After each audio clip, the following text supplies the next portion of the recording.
aga nyo naman. Anyway, magandang umaga po sa inyong lahat. No? Nandito ang ating Vice Mayor Chia Chesa, ang ating mga konsyal.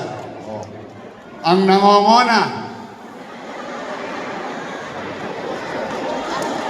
Hindi pwedeng mawala to sa puso nyo, laging number 1 to. Nangongona.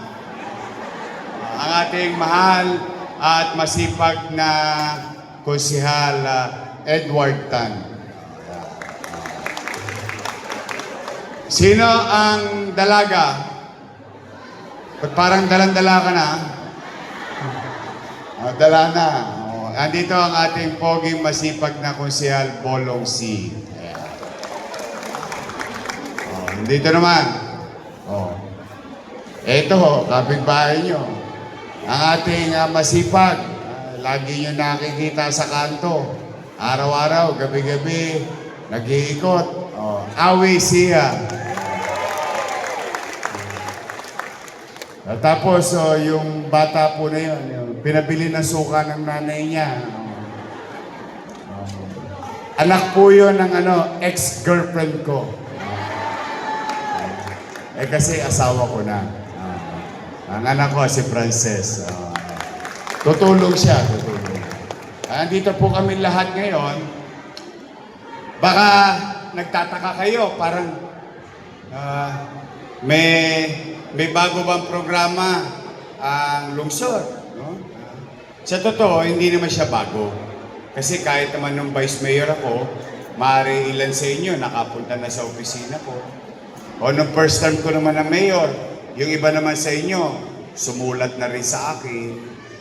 Ngayon, nung salamat sa inyo, itong pag-upo ko, bumulusok yung dami ng sulat na dumarating sa opisina ko. Ang katotohanan, mga nanay ko, mga tatay ko, mga batang Maynila na naririto, simula ng July 1 hanggang last week, kulang-kulang 20,000 or 19,000 plus na nasulat ang nasagot natin na nangangailangan tulong ng mga kababayan natin. In fact, si Awe, yung iba doon na siya na pinadadala ko kahit gabi, sabi ko, pagka may PC na, Arya, para hindi na magpabalik-balik ang tao. So, tuloy-tuloy pa rin yun. Siya tinatakbuhan nyo. Kaya, tuloy-tuloy naman.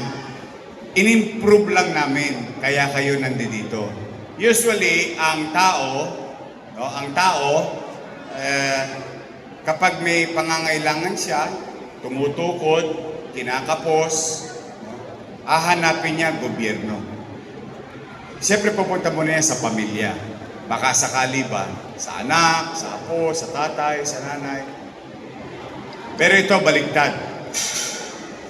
Yung gobyerno na ang naghanap sa inyo. Kaya mapapansin nyo yung mga kaagapay, pinuntahan kayo, ininformahan kayo, yung mga barangay, pinasabihan namin. Hanapin nyo lahat na may problema, ihanda nyo na kagad yung kakailanganan nila para hindi na magpanik-panaog, pabalik-balik, bandang huli, talo ka pa sa gasto sa pamasahe.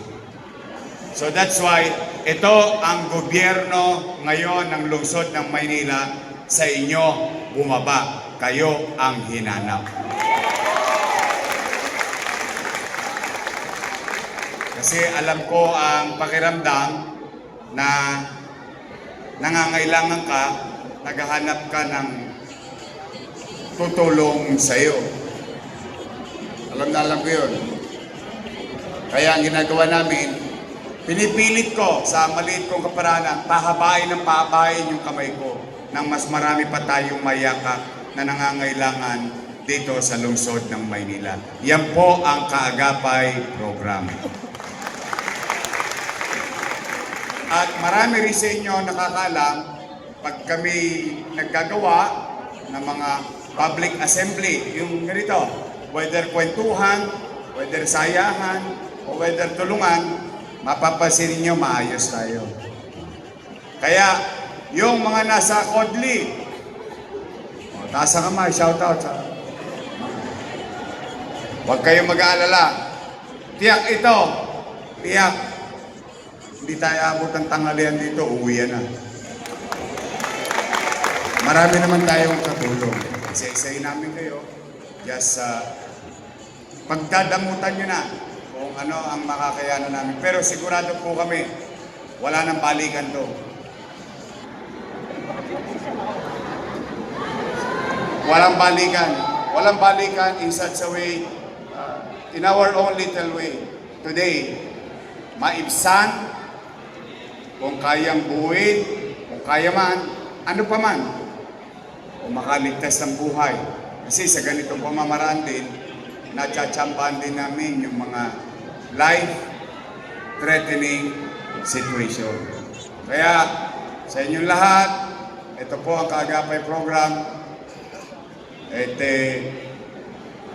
Let me take this opportunity. Thank you sa inyo, ha. Binigyan ninyo ako ulit ng pagkakataon na makapaglingkod sa inyo.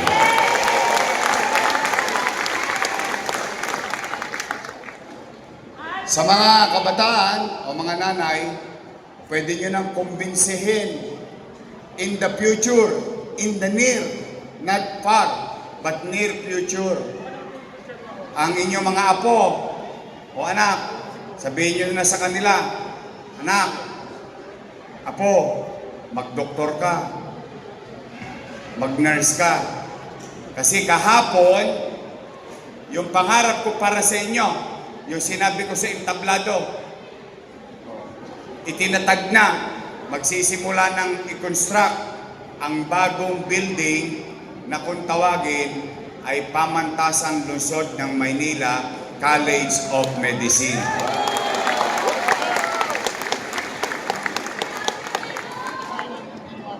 Na ang purpose, kung dati-rati, mga 300 lang ang kaya natin papag-aralin na maging doktor, maging nurse, medtech, and all. College of Health Allied Sciences. Pero mas madali natin maintindihan, College of Medicine. Kung dati-rati 300 lang tayo isang taon, now, ang Maynila, may awa ang Diyos, in the next 2 years, we can now accommodate and produce 5,000 doctors and nurses. So from 300 to 500, yan ay pera nyo. Sinilog ko lang. Episyente kong gagastusin para ang balik, kahit nasa 6 na piye na tayo, tayong lahat, lalo na kayo, yung iba rito, konti na lang ang birthday. Talagang ganun eh, una-una lang eh. Pero ito ang bagay na iiwan natin sa susunod na maraming henerasyon, katulad ng ginawa ni Mayor Lacson, ni Mayor Villegas, na hanggang ngayon pinakikinabangan natin na kung tawagin ay Pamantasan Lungsod ng Maynila. Kaya pwede nyo nang medyo urot-urutin. Apo, mag-doktor ka. Sayang, kasi libre. Wala naman tosgas eh. Diba? Tapos may baon pa. Diba, may baon pa sa akin. Isang bulig. Diba? Oh, now, mag-start na tayo.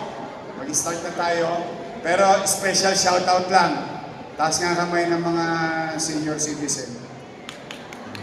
O, natanggap nyo na? Yung 1.5? Magkikita ulit tayo sa Abril. Basta, pati cake, nabalik na. May gatas pa yan ulit this year. Basta, tibayan yung loob nyo sa Maynila, pahabaan ang buhay ha. Paramihan ng birthday. Hanggat nandiyan kayo, at hanggat nandito ako, kahit anong mangyari, kahit anong tukod, pipilitin kong iraos kayo. Iraraos natin. So, sa mga lolo at lola ko, I love you. Mag-uumpisa na tayo. Magandang umaga. I love you. Pagpalain nawa kayo ng buong may kapal. Manila! God first. Thank you.